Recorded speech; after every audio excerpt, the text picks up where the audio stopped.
Namaskar. A warm welcome to World News and Indian Perspective on All India Radio.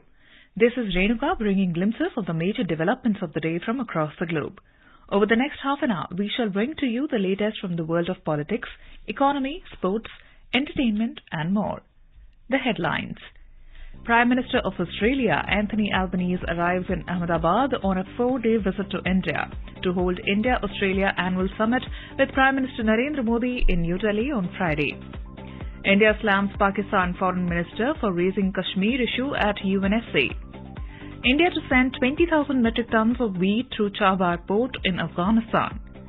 International Women's Day celebrated globally on the theme of Digital, Innovation and Technology for Gender Equality, and Festival of Colours Holi celebrated with gaiety and enthusiasm across India.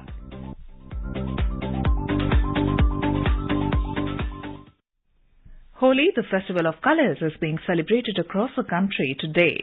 It signifies the victory of good over evil and also marks the onset of spring season.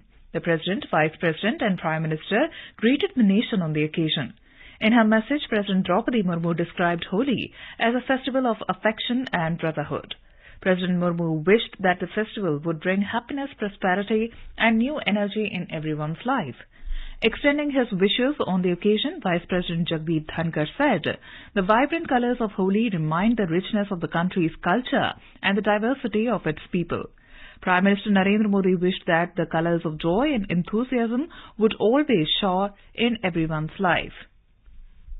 United States Secretary of Commerce Gina Raimondo on Wednesday joined Holi celebrations at Defence Minister Rajnath Singh's official residence in New Delhi. Taking to Twitter, Rajnath Singh said he is delighted to host the U.S. Commerce Secretary on the auspicious occasion of Holi. Ms. Raimondo savoured the spirit of the festival to the tunes of Holi songs as she participated in the celebrations at the Defence Minister's residence.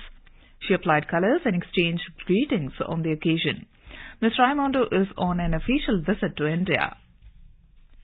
International Women's Day is being celebrated today. The day is celebrated on the 8th of March every year to help forge a gender-equal world, celebrate women's achievements and their increasing visibility in every sphere of life. This day celebrates the cultural, political, economic and social achievements of women. It also highlights the extraordinary roles played by women in almost every walk of life and celebrates acts of courage and determination by ordinary women. The theme for this year's celebration is Digital, Innovation and Technology for Gender Equality. President Draupadi Murmu, Vice President Jagdeep Dhankar and Prime Minister Narendra Modi have greeted the people on the occasion. In her message, the President said the women are playing leading and significant roles in all spheres and they are setting unprecedented records. She said that the women are awakened and are holding leadership positions in many areas. President Murmu said that the nation is committed to empowering our daughters through quality education so that they can realize their full potential. She further added that daughters are the pride not only for families but of the entire country. The President said their ideas, thoughts and values can lead to the creation of a happy family, ideal society and a prosperous nation. In a video message, the Prime Minister paid his tribute to the achievements of the country's Nari Shakti. Mr. Modi emphasized on Nari Shakti for New India and said that the country greatly cherishes the role of women in its progress. He reiterated that the government will keep working to further women empowerment. In today's Hotspot section, on the occasion of International Women's Day, we bring you an interview of a young woman entrepreneur of Nepal, Suman Joshi. With her is our Nepal correspondent, Shweta Singh. For discussion on International Women's Day, Suman Joshi, entrepreneur in hydropower energy sector, joins All India Radio, who is an entrepreneur in hydropower as well as an import business of electric scooters in Nepal. Welcome, Suman Joshi ji, to All India Radio. As you see, as a woman yourself, woman entrepreneur, how do you plan to support, empower other women in the business? Some women have a clear indication that they will be doing something in future. Maybe they have completed graduation and they will be doing something. So at that time, this kind of experiences I always share with them. Don't just fall apart. Don't move away from your dream. And you would believe or not, I would also give suggestion to the parents. Many of the parents I have shared. Okay, how old is your son? 25. How old is your daughter? 22. What will you do when your daughter gets graduation or post-graduation? What is she doing? She is studying. What is studying? Graduation or post-graduation? What will she do in future? So take something in mind. Maybe after 25 or 26 you have to get married, and then because you have to give birth to kid also. That is again a challenge for a woman. You have time set. Biologically you have a time set for giving birth healthy. So by that time you have to complete all the things that you can do at your family. So I always ask parents, have you ever asked or talked with your daughter that maybe she wished to start some business, whatever it be, small boutique, big boutique, whatever it be, small business, big business, or maybe kind of industry, small industry, big industry, doesn't make any difference, any kind of industry, any kind of manufacturing unit or trading, whatever it be, but in business or in entrepreneurship. Have you ever asked with your daughter? Many of the parents have said that not that so much. I have said, have you ever segregated a part of your cash? I don't know how much you might have in your wallet or in your vault. Have you ever thought of segregating a part of cash? So I always suggest, and can you go home and then start thinking about this?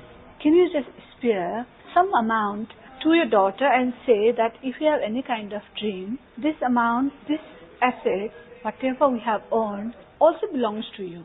There is a policy from Nepal Rashtra Bank, which is our governing regulatory body, Central Bank of Nepal, that up to 1.5 million Nepali rupees can be accessed by women without collateral as what we call Mahila Udyamshil Karza, Women Entrepreneurship Loan.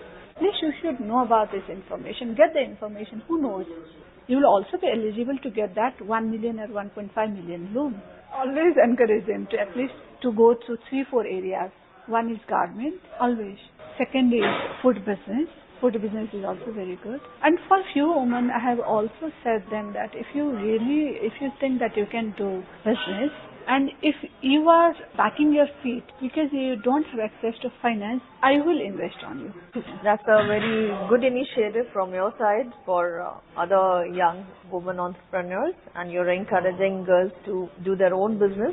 That's very encouraging words from your side that you have been doing. And I think because in this world you see gender inequality is there. We cannot deny that.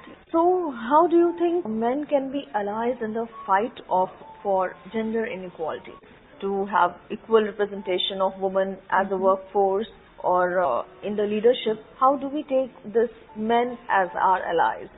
That's a very tricky question. The reason is that, as I said, that acceptance is a big thing. So acceptance by whom? Definitely by male colleagues, by male people. So I think it's all about, first thing is educating them that we're not a burden. When we are planning for 2035, then why are not we planning to give the education at school level, while these kids will be hiring the woman at 2035 or 2040. So I also personally think that it's again an issue of moral values. It's again an issue of respecting women. It's again an issue of accepting women as your counterpart. So females have very well managed their home. So why can't they manage the office? Or using 4 stoves at a time and then cleaning utensils also. That multitasking superiority of work management, time management, mind management, that female are doing. Then why they can't do at the office? They of course can do at the office. So I think the kids who are at the age of 14, 15 or 16 and who are currently at the school, they should be given a very, very good education, learning and training, because they have also seen that their female colleagues are becoming first, second and third. They are competing in education. They are competing there because now it's not the age, it's the co-ed system in most of the parts of the world. So in co-ed, they are competing with female, their colleagues, their friends who are girls. So it means that they are prepared to compete in workforce also. They should be prepared to compete in the workforce also, and female can equally do well. So So I think that this kind of education needs to be done at school level itself, so that after probably 5 years or 10 years, when they will be in the workforce, they will not find it a kind of very difficulty in accepting women as a leader, accepting women as a colleague. Yeah, that's a very good suggestion, I would say. Educating boys at very young age, and when there is co-education, they respect their women classmates, girls classmates. They know they are competing at school stage, so they can even compete when they are in the workforce. Exactly. So that will be creating an environment of gender equality. It's a long-term version. For a short term, you can have a training or something like that. What happens is, if you're talking any kind of men at the age of 40 or 45, for example, and if you're saying that we're also equally competitive, why are not giving us a chance, directly or indirectly? So their male ego might hurt, because few males have not accepted throughout their age that women could be a very good competitor and a very good leader. Really wonderful talking to you, Suman Joshi, on International Women Day. Thank you so much. Thank you very much.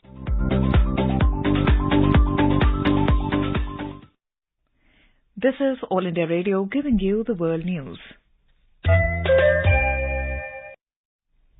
As the world celebrates International Women's Day today, India's presidency at G20 is actively engaged in women empowerment and women-led development under the aegis of W20.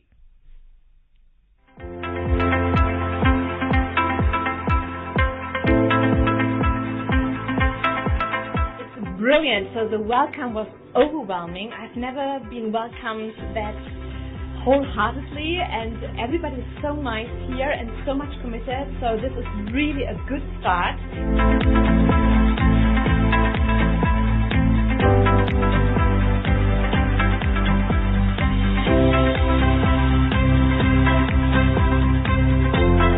As part of the naval contingent for this G20 W20 Inception meet, the main aim is to tell the journey we all have traveled, each one of us, so that we can inspire at least a few women with our stories to join the forces, to join, come forward. Because if you have the power, then you should empower others.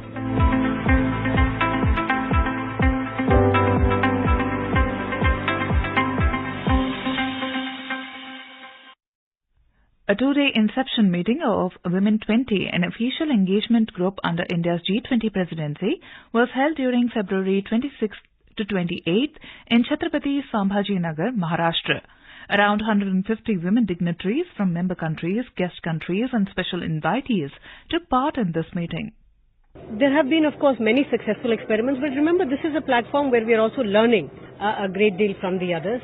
But when it comes to women, I think Mudra, the refinancing kind of approach that Mudra took, also built upon an entire SHG movement, the self-help group movement that India has had, which has had mixed response.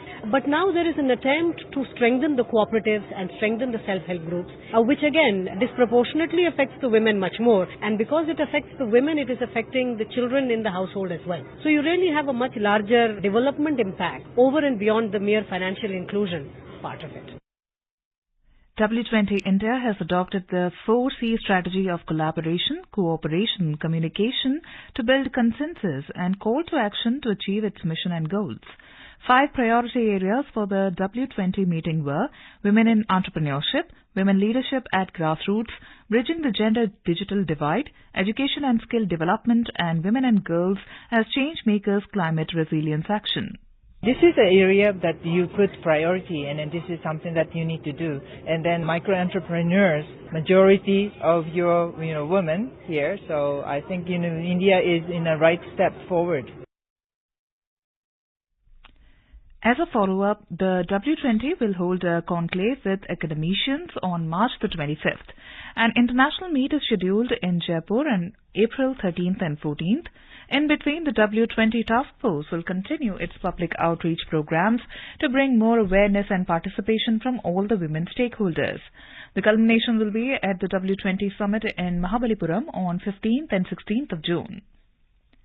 Indian origin Arun Subramanian has become the first Indian American to be the judge of the Manhattan Federal District of New York. The U.S. Senate Judiciary Committee confirmed this development through its official Twitter handle. Mr. Subramanian is also the first person of South Asian origin to serve the bench. India today termed Pakistan Foreign Minister Bilawal Bhutto Zardari's remark as frivolous, baseless and politically motivated on Union territory of Jammu and Kashmir during a debate, Women, Peace and Security at UN Security Council. India's permanent representative to the UN, Ruchira Kamboj, said it is unworthy to even respond to such malicious and false propaganda. Kamboj said, rather, our focus has and will always be positive and forward-looking. She said the discussion is critically important to strengthen the collective efforts to accelerate the full implementation of the Women, Peace and Security agenda. India respects the topic and recognizes the importance of time, and its focus shall remain to topic. Kamboj said the cultural ethos of India has taught her people to regard the planet Earth as a mother.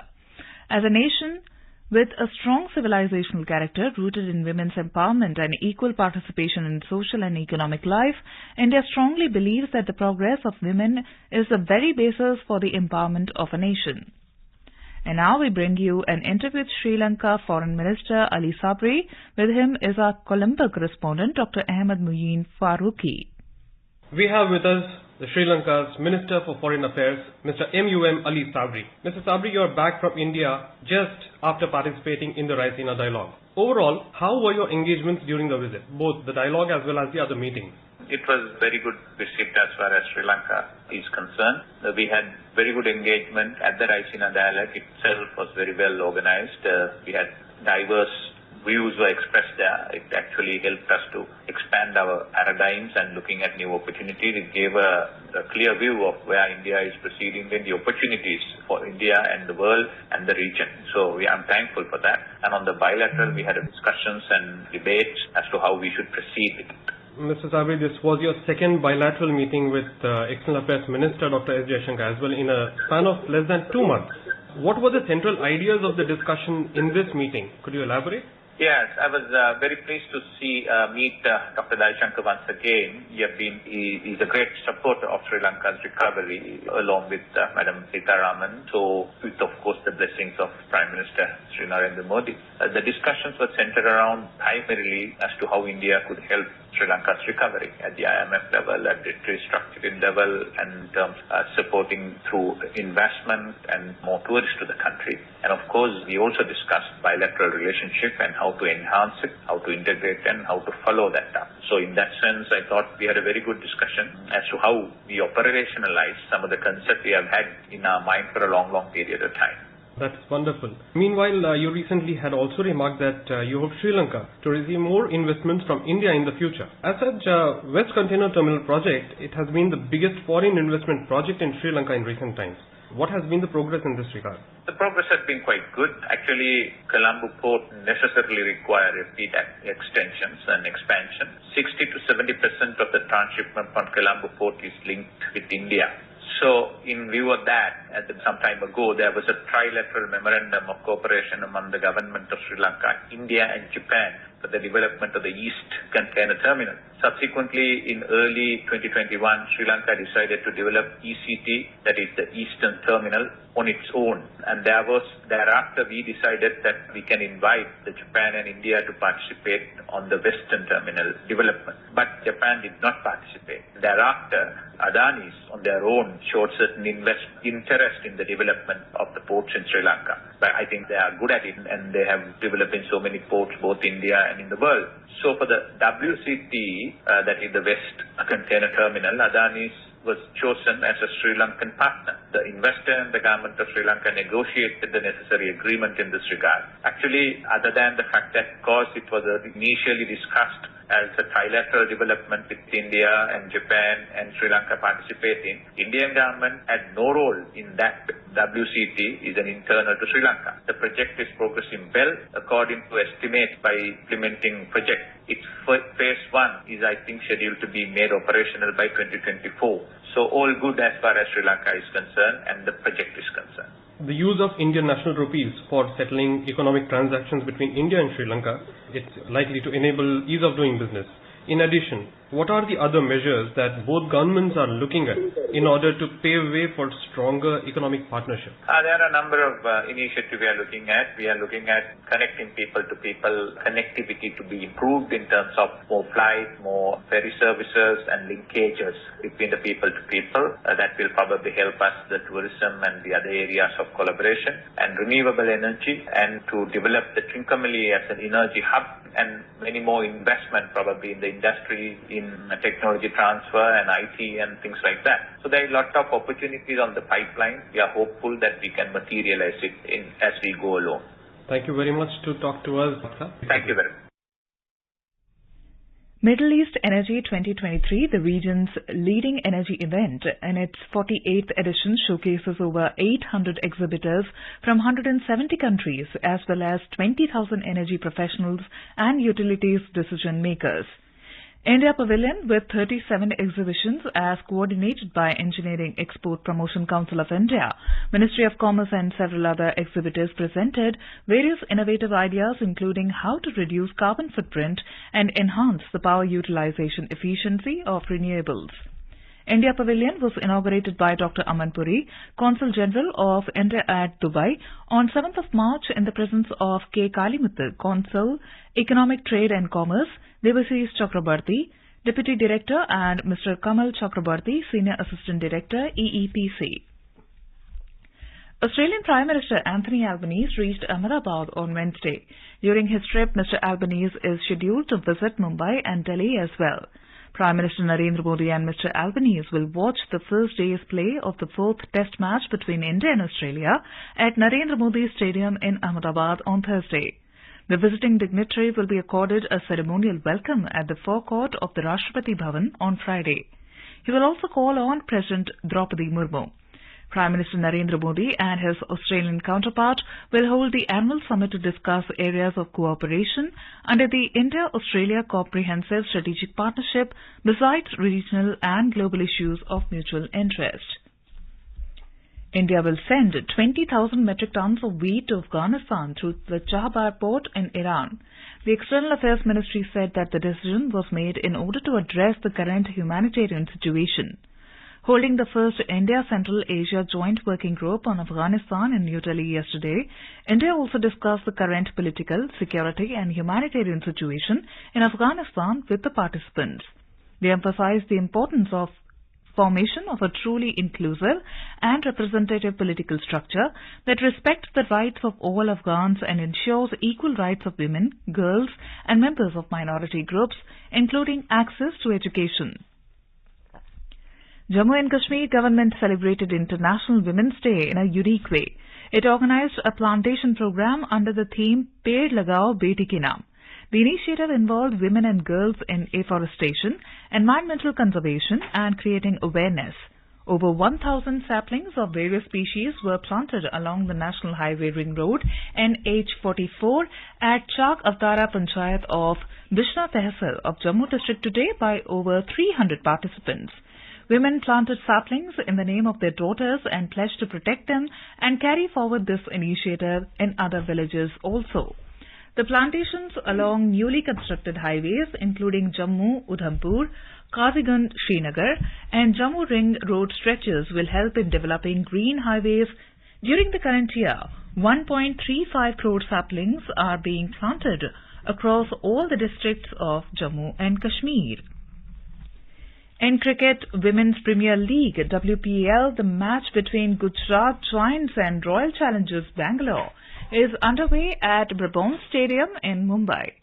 Chasing a target of 202 runs set by Gujarat Giants, Royal Challengers Bangalore were 178 for 5 in 19 overs when reports last came in. Earlier put into bat, Gujarat Giants posted 201 runs in stipulated 20 overs with loss of 7 wickets. Sophia Dunkley scored 65 runs, followed by Harleen Deol 67 runs.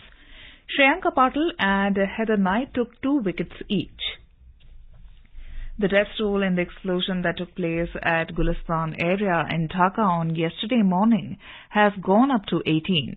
7 people are admitted to the nearby hospital in a critical condition. More than 100 people are reportedly injured in the massive explosion. Several of them are admitted to Sheikh Hasina National Institute of Burn and Plastic Surgery in a critical condition. Dhaka Metropolitan Police DMP Commissioner Khankar Ghulam Farooq said that the reason behind the deadly explosion in a building in Gulistan area was caused by the accumulated gas. President Abdul Hamid and Prime Minister Sheikh Hasina expressed profound shock at the loss of lives in the explosion. And now let us take a look at the major developments around the world as reported in the foreign press. The Guardian writes, International Women's Day 2023, Women Defy Protest Ban with March in Pakistan. The Washington Post reports COVID backlash hobbles public health and future pandemic response. The New York Times writes, Biden is set to detail at least $2 trillion in measures to reduce deficits. The Globe and Mail reports France hit by second day of strike disruption. The Financial Times writes Germany searched ship suspected of transporting Nord Stream saboteurs. South China Morning Post says Goldman, China's new financial watchdog to prevent regulatory arbitrage by giant firms like CITIC and Crowe. And now in some more news. Premier India off-spinner Ravichandran Ashwin lost 6 rating points but still remained joint number 1 test bowler with England quick James Anderson in the ICC rankings released today. Ashwin, who surged to number 1 in test bowling rankings last week, took just 4 wickets in the 2 innings in the third test against Australia in Indore. Australia won the match by 9 wickets to secure their first victory on Indian soil since 2017. And now a quick look at the headlines once again. Prime Minister of Australia Anthony Albanese arrives in Ahmedabad on a 4-day visit to India to hold India-Australia Annual Summit with Prime Minister Narendra Modi in New Delhi on Friday. India slams Pakistan Foreign Minister for raising Kashmir issue at UNSC. India to send 20,000 metric tons of wheat through Chahabar port in Afghanistan. International Women's Day celebrated globally on the theme of Digit All, Innovation and Technology for Gender Equality, and Festival of Colors, Holi, celebrated with gaiety and enthusiasm across India. And now, before we end, let us listen to Mahatma Gandhi's favorite bhajan, Vaishnava Jan, by artists from Denmark. Vaishnava Jan tu tene kahiye पीड़ पराई जाने रे सकल लोग ना सहने बंदे निंदा न करे कहने रे बात का मन निश्चल राखे धन धन जननी तनी रे वैष्णव जन तू तीने कहिए पीड़ पराई जाने रे समुद्री श्रीन कृष्ण त्यागी पर स्त्री जैने मात रे की भात की असत्य न बोले पर धन न झाले हाथ रे वैष्णव जन तू तीने कहिए के पीड़ पराई जाने रे मोह माया व्यापी नहीं जैन दृढ़ वैराग्य जैनो मन मारे राम नाम शु ताली लागी सकल तीर्थ तेनो तन मारे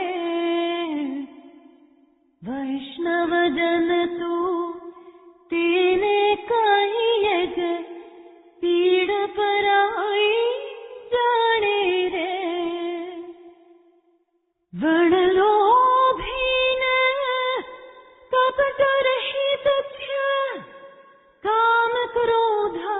निवार्या रे